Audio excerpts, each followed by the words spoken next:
राजकुमारी के रूप यौवन पर आसक्त हो दैत्य दंभिकासुर उसे अपनी गुफा में उठा ले जाता है। राजकुमारी चंद्रकला का रो रो कर बुरा हाल था। उस बेचारी की तो किस्मत ही खोटी थी। कितने सालों तक वो उस नाग के चंगुल में फंसी रही। कुछ ही दिन पहले नाग से आजाद हुई थी। सोचा अब जिंदगी अच्छे से गुजरेगी, पर अब दैत्य दंभिकासुर ने उसे अपनी गुफा में ला पटका। ना तो उसके आंसू रुकने का नाम ले रहे थे और ना वो किस्मत को कोसने से।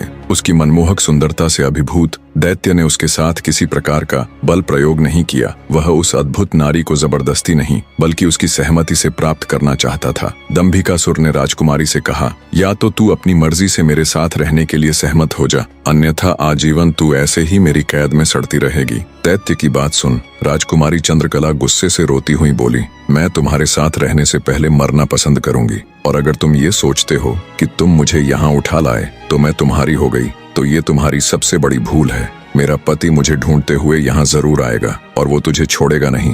राजकुमारी की बात सुन दंभिकासुर घिनौनी हंसी हंसते हुए बोला, लगता है तुम पागल हो गई हो। मैंने तुम्हें यहाँ 7 तालों के भीतर बंद किया है। यहाँ तक किसी का भी पहुँचना असंभव है, और अगर गलती से कोई यहाँ तुझे ढूंढता हुआ आ भी गया तो मैं उसे एक कीड़े की तरह मसल दूंगा। ये तो तेरी सूरत मुझे भा गई, वरना अब तक तू भी कब की ऊपर जा चुकी होती। तेरी भलाई इसी में है कि तू स्वेच्छा से मेरी बात मान जा, वरना अंजाम बहुत बुरा होगा। इतनी बात कह दंभिकासुर वहां से चला गया। उधर जब मेले से दंभिकासुर राजकुमारी को उठाकर ले गया था तो लखन की भाभी बेचारी बेबस और लाचार सी बस उसे देखती रह गई। बहते अश्रुओं के साथ वो घर जाती है और सारा किस्सा लखन को कह सुनाती है। भाभी की बात सुन लखन के पैरों नीचे से जमीन सरक जाती है। वो तुरंत भारी कदमों से अपनी पत्नी चंद्रकला को खोजने निकल पड़ता है। कई दिनों तक जंगलों और शहरों की खाक छानता भूखा प्यासा लखन अपनी पत्नी को ढूंढता ढूंढता भटक रहा था। तभी उसे एक कुटिया दिखाई देती है।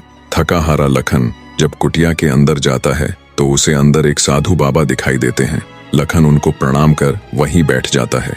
लखन की हालत देख महात्मा जी ने पहले उसे अच्छे से जलपान कराया और फिर बोले, बेटा तुम कौन हो और यहाँ जंगलों में क्यों भटक रहे हो। तब लखन महात्मा जी को अपनी सारी व्यथा कह सुनाता है। लखन की सारी दास्तान सुन महात्मा जी बोले, बेटा तुम जिस राक्षस की बात कर रहे हो उसका नाम दैत्य दंभिकासुर है। वो जहाँ भी जाता है तबाही मचा देता है। आज तक उसे कोई भी परास्त नहीं कर पाया। जिसने भी उससे मुकाबला करने की कोशिश की वो पत्थर का बन गया।